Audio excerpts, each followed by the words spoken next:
ಮೂಲಭೂತ ಸೌಕರ್ಯದಲ್ಲಿ ಕಾಂಗ್ರೆಸ್ಸರ ದಾಖಲೆ ನಿರಾಶಾದಾಯಕ ಇದೆ. ಯುಪಿಎ ತನ್ನ 10 ವರ್ಷದ ಆಡಳಿತದಲ್ಲಿ ಕರ್ನಾಟಕದಲ್ಲಿ ಒಟ್ಟು ರಾಷ್ಟ್ರೀಯ ಹೆದ್ದಾರಿ ನಿರ್ಮಿಸಿರುವಂಥದ್ದು ಕೇವಲ 1252 ಕಿಲೋಮೀಟರ್. 2014ರಿಂದ 2024 ತನಕ ಬಿಜೆಪಿ ಸರ್ಕಾರ ನಿರ್ಮಿಸಿರುವ ಒಟ್ಟು ರಾಷ್ಟ್ರೀಯ ಹೆದ್ದಾರಿ 3234 ಕಿಲೋಮೀಟರ್ ಅಂತ ಹೇಳಕ್ಕೆ ದಾಖಲೆಗಳಿದೆ. ಅದನ್ನು ಹೇಳಕ್ಕೆ ಇಚ್ಛೆ ಪಡ್ತೇನೆ.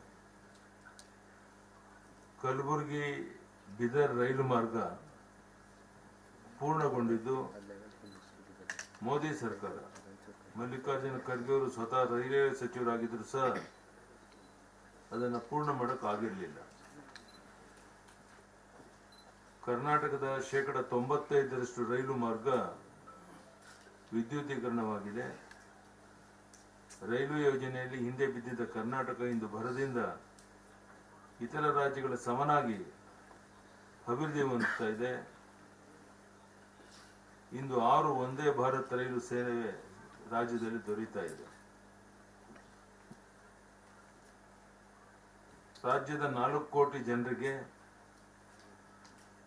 ಗರೀಬಿ ಕಲ್ಯಾಣ ಯೋಜನೆಯಲ್ಲಿ ಉಚಿತವಾಗಿ ರೇಷನ್ ಕಳೆದ 4 ವರ್ಷದಿಂದ ನೀಡಲಾಗ್ತಾ ಇದೆ. ರಾಜ್ಯ ಸರ್ಕಾರ ಆಶ್ವಾಸನೆ ನೀಡಿದಂತ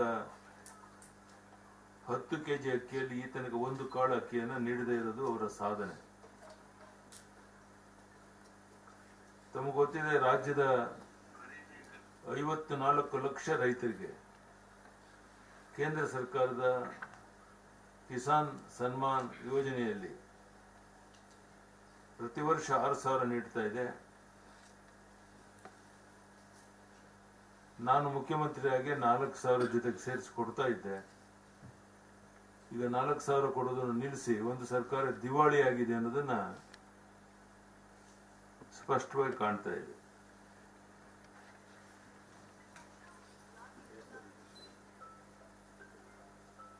ರಾಜ್ಯದಲ್ಲಿ ಕಳೆದ 10 ತಿಂಗಳಲ್ಲಿ ಮೆಡಿಕಲ್ ಕಾಲೇಜ್ ಸ್ಥಾಪನೆ ಮಾಡೋದು ಬಿಡಿ, ಒಂದು ಪ್ರಾಥಮಿಕ ಆರೋಗ್ಯ ಕೇಂದ್ರವನ್ನು ಪ್ರಾರಂಭಿಸದೇ ಇರುವಂತದ್ದು ಸಿದ್ದರಾಮಯ್ಯನವರ ಸರ್ಕಾರದ ಒಂದು ಸಾಧನೆ.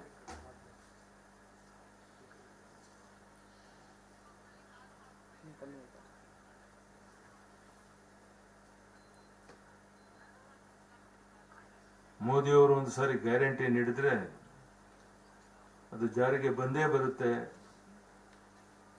ಸುಳ್ಳು ಆಶ್ವಾಸನೆ ನೀಡುವ ಪ್ರಶ್ನೆ ಇಲ್ಲ ಎಂಬುದನ್ನು ದೇಶದ ಜನ ಅರ್ಥ ಮಾಡಿಕೊಂಡಿದ್ದಾರೆ. ಲೋಕಸಭೆಗೆ ಕಾಂಗ್ರೆಸ್ಗೆ ಕೊಡೋ ಓಟು ಅರಾಜಕತೆಗೆ ನೀಡುವಂತ ಮತವಾಗುತ್ತೆ. ಕಾಂಗ್ರೆಸ್ಗೆ ಕೊಡುವ ಓಟು ದೇಶದ ಆರ್ಥಿಕ ದಿವಾಳಿತನಕ್ಕೆ ನೀಡುವ ಮತವಾಗುತ್ತೆ. ಲೋಕಸಭೆಯಲ್ಲಿ ಕಾಂಗ್ರೆಸ್ ಕೊಡುವ ಓಟು ಮತ್ತೆ ಭ್ರಷ್ಟಾಚಾರಕ್ಕೆ ನೀಡುವ ಮತವಾಗುತ್ತೆ. ಲೋಕಸಭೆಯಲ್ಲಿ ಕಾಂಗ್ರೆಸ್ ಕೊಡುವ ಓಟು ದೇಶದ ಅಭದ್ರತೆಗೆ ನೀಡುವಂತ ಮತವಾಗುತ್ತೆ. ಲೋಕಸಭೆಯಲ್ಲಿ ಕಾಂಗ್ರೆಸ್ ಕೊಡುವ ಓಟು ಆಂತರಿಕ ಸುರಕ್ಷತೆಯ ಅಪಾಯಕ್ಕೆ ನಾಂದಿ ಆಡುವಂತ ಮತ ಆಗುತ್ತೆ. ಮೋದಿಜಿಯವರ ನಾಯಕತ್ವಕ್ಕೆ, ಮೋದಿಜಿಯವರ ಗ್ಯಾರಂಟಿಗೆ, ಸದೃಢ ಸುರಕ್ಷಿತ ಭಾರತಕ್ಕೆ, ಆರ್ಥಿಕ ಪ್ರಗತಿಗೆ ಹಾಗೂ ದೇಶದ ಸರ್ವಾಂಗೀಣ ಅಭಿವೃದ್ಧಿಗೆ ಬಿಜೆಪಿ ಮತ್ತು ಎನ್ಡಿಎ ಅಭ್ಯರ್ಥಿಗಳ ಜನತೆ ದೊಡ್ಡ ಪ್ರಮಾಣದಲ್ಲಿ ಮತ ಚಲಾಯಿಸಿದ್ದಾರೆ. ದೇಶದ ವಿಭಜನೆ ಅಪಸ್ವರ ಎತ್ತಿದವರನ್ನ, ಜನರನ್ನ ಭಾಷೆ, ಜಾತಿ ಮತ್ತು ಧರ್ಮದ ಹೆಸರಿನಲ್ಲಿ ಒಡೆಯುವ ಇಂಡಿ ಮೈತ್ರಿಕೂಟವನ್ನು ಜನತೆ ಸಾರಾಸಟ್ಟಾಗಿ ರಾಜ್ಯದ ದೇಶಭಕ್ತ ಜನತೆ ತಿರಸ್ಕಾರ ಮಾಡೋರಿದ್ದಾರೆ. 10 ವರ್ಷಗಳಲ್ಲಿ ಮಾನ್ಯ ಪ್ರಧಾನಮಂತ್ರಿಗಳ ಕೇಂದ್ರ ಸರ್ಕಾರದ ಸಾಧನೆ, ದೇಶದ ಮಹಿಳೆಯರಿಗೆ 33% ಮೀಸಲಾತಿಯನ್ನು ಮೋದಿ ಸರ್ಕಾರ ನೀಡಿದೆ. ಉಜ್ವಲ ಯೋಜನೆಯಲ್ಲಿ 10.3 ಕೋಟಿ ಮನೆಗಳಿಗೆ ಉಚಿತ ಗ್ಯಾಸ್ ಸಂಪರ್ಕ ನೀಡಲಾಗಿದೆ. 14 ಕೋಟಿ ಮನೆಗಳಿಗೆ ಉಚಿತವಾಗಿ ಜಲಜೀವನ್ ಮಿಷನ್ ಯೋಜನೆಯಡಿ ಮನೆ ಮನೆಗೆ ನಲ್ಲಿ ನೀರು ನೀಡಲಾಗಿದೆ.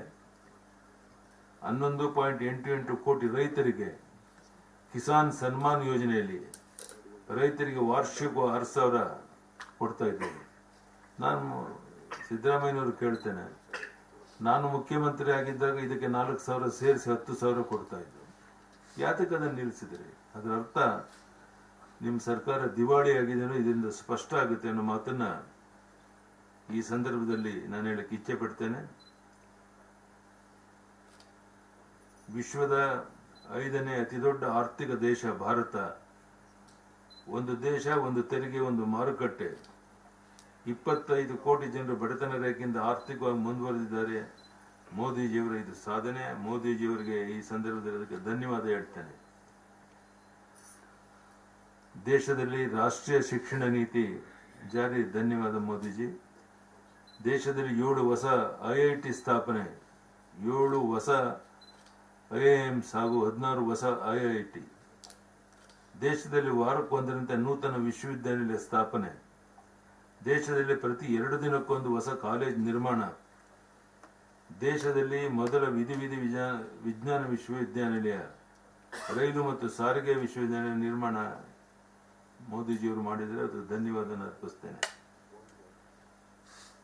ದೇಶದಲ್ಲಿ 29,200 ಕಿಲೋಮೀಟರ್ ರಾಷ್ಟ್ರೀಯ ಹೆದ್ದಾರಿಗಳ ನಿರ್ಮಾಣ, ಅಂದರೆ ಪ್ರತಿದಿನ ಸರಾಸರಿ 38.3 ಕಿಲೋಮೀಟರ್ ಮಾಡ್ತಾ ಇದ್ದೇವೆ. ದೇಶದಲ್ಲಿ ನಿರ್ಮಾಣವಾದ 82 ವಂದೇ ಭಾರತ್ ಎಕ್ಸ್ಪ್ರೆಸ್ ರೈಲು ಸಂಚಾರ. ಪ್ರಧಾನಮಂತ್ರಿ ಗರೀಬ್ ಕಲ್ಯಾಣ ಯೋಜನೆ ಅಡಿಯಲ್ಲಿ 80 ಕೋಟಿಗೂ ಹೆಚ್ಚು ಬಡವರಿಗೆ ಉಚಿತ ಪಡಿತರ ವ್ಯವಸ್ಥೆ.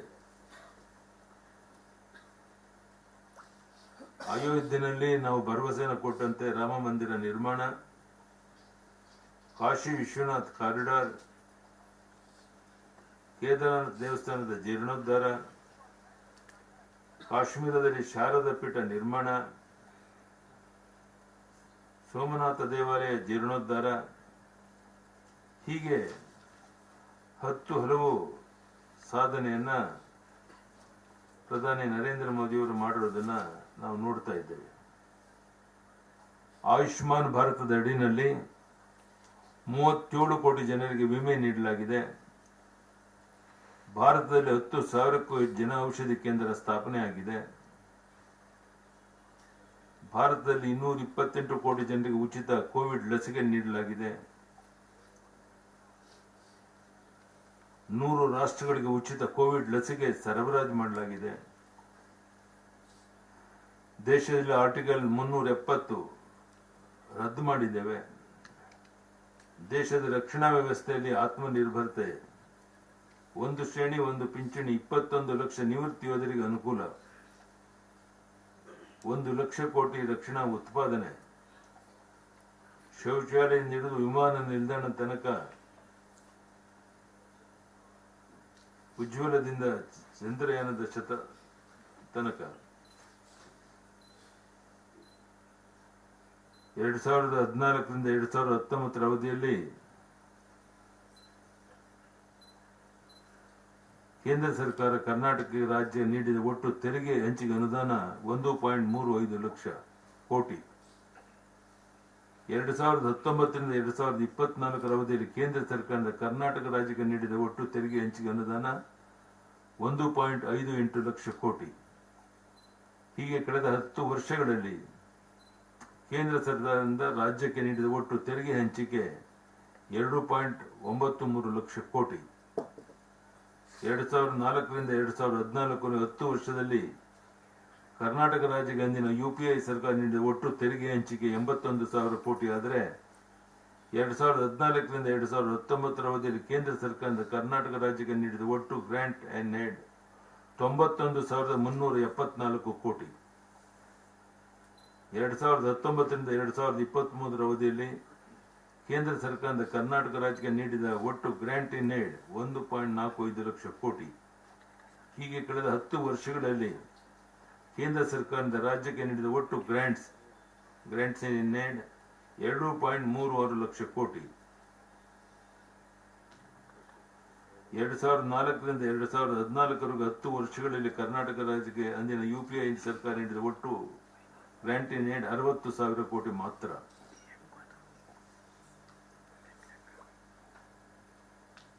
ಕರ್ನಾಟಕದಲ್ಲಿ ಪ್ರಧಾನಮಂತ್ರಿ ಆವಾಸ್ ಯೋಜನೆ